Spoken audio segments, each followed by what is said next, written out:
السلام علیکم ورحمۃ اللہ وبرکاتہ۔ بسم اللہ الرحمن الرحیم۔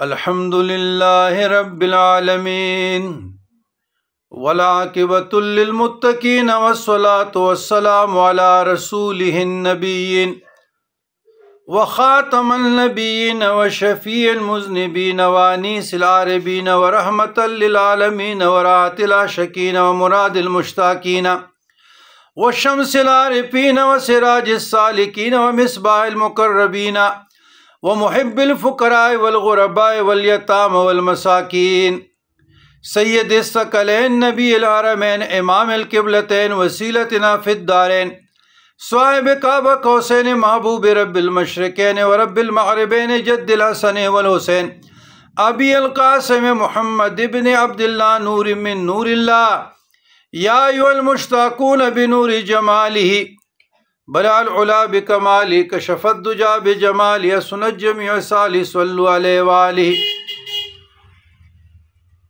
وعلى آل سيدنا محمد وعلى آله الطيبين الطاهرين المطهرين وأزواجه وذرياته وأهل بيته وأصحابه الهادين المهديين أما بعد۔ برادران اسلام، اسماء حسنہ کے معنی اور خواص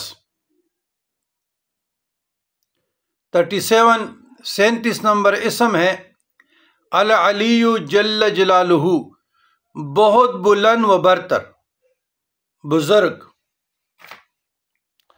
اور العلی کے خواص علماء نے 5 فرمائے ہیں، تعلیم فرمائے ہیں۔ جو شخص اس اسم کو ہمیشہ پڑھتا رہے اور لکھ کر اپنے پاس رکھے، انشاءاللہ اسے رتبہ کی بلندی، خوشحالی اور مقصد میں کامرانی اور کامیابی نصیب ہو۔ نمبر 2، جو اس اسم کو ورم یعنی سوجن پر 3 بار پڑھ کر پھونکے گا، انشاءاللہ صحت پائے گا، تندرستی پائے گا، سلامتی پائے گا۔ نمبر 3، اگر فقیر سے 110 بار پڑھے تو غنی ہو جائے، مالدار ہو جائے اور دنیا میں عزت پائے۔ نمبر 4، اگر یہ اسم مبارک لکھ کر بچے کو باندھ دیا جائے تو جلدی جوان ہو، اگر مسافر اپنے پاس رکھے تو جلدی اپنے عزیزوں سے آ ملے، اگر محتاج ہو تو غنی ہو جائے۔ نمبر 5، یہ اسم مشائخ، بزرگوں، طلباء اور سالکین کے لیے روحانی خزانہ ہے۔ اگر اس کے ساتھ اللہ تعالیٰ کا نام العلیم بھی ملا لیا جائے تو یہ بڑے اذکار میں شمار ہوتا ہے، صوفیہ کرام کے تعلیمات میں سے ہیں۔ یا علیو یعنی یا علیو یا علیمو، یا علیو یا علیمو، یا علیو یا علیمو 110 مرتبہ۔ تو جو بھی عمل کرنا ہے پراپر، کسی کی شاگردی میں چلے جائے، استاد کی رہنمائی حاصل کرنے کے لیے اس کے دست ہاتھ پہ بیعت کرے، لیکن جو صاحب فضل ہو، صاحب عرفان ہو، صاحب شریعت ہو، صاحب طریقت ہو، صاحب حقیقت ہو، صاحب معرفت ہو، اور اللہ تبارک و تعالیٰ نے شریعت کے ساتھ اس کا سینہ اسلام کے لیے کھول دیا ہو، اللہ تبارک و تعالیٰ نے اس کو اپنے نور خاص میں سے ایک ذرہ اس کی سینے میں النور کی روشنی سمایا ہو، یا رکھ دیا ہو، عطا کیا ہو، مقدر کیا ہو، نصیب کیا ہو، جس کو آپ کہتے ہیں کشف، نوری فراست، علم لدنی، تو ان کی مجالس میں جائے، ان کی صحبتوں میں جائے اور وہاں سے آپ لوگ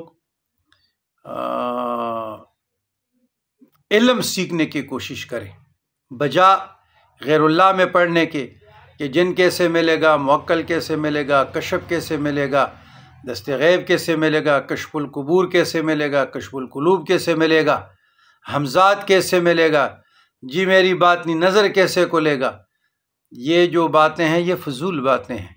جب وقت آ جائے گا اور اللہ کا فضل کرم شامل حال رہتا ہے، سب کچھ مل جاتا ہے۔ مالک کو پانے کی کوشش کرو، الہی انت مقصودی و رضوا کا مطلوبی واتری محبت ذاتک و معرفت صفاتک۔ تو یہ جو اسم ہے یا علیو کے ساتھ یا علیم، یہ مشائخ، صوفیہ کرام، بزرگان دین، طلباء کے لیے، سالکین کے لیے، موردین کے لیے، متقدین کے لیے ایک روحانی خزانہ ہے۔ سمجھنے والے سمجھتے ہیں، جاننے والے گمراہ ہو جاتے ہیں۔ تو یا علیو یا علیمو صرف 110 مرتبہ رات کو پڑھیں۔ ربنا فاغفر لنا ذنوبنا وکفر عنا سیئاتنا وتوفنا مع الابرار۔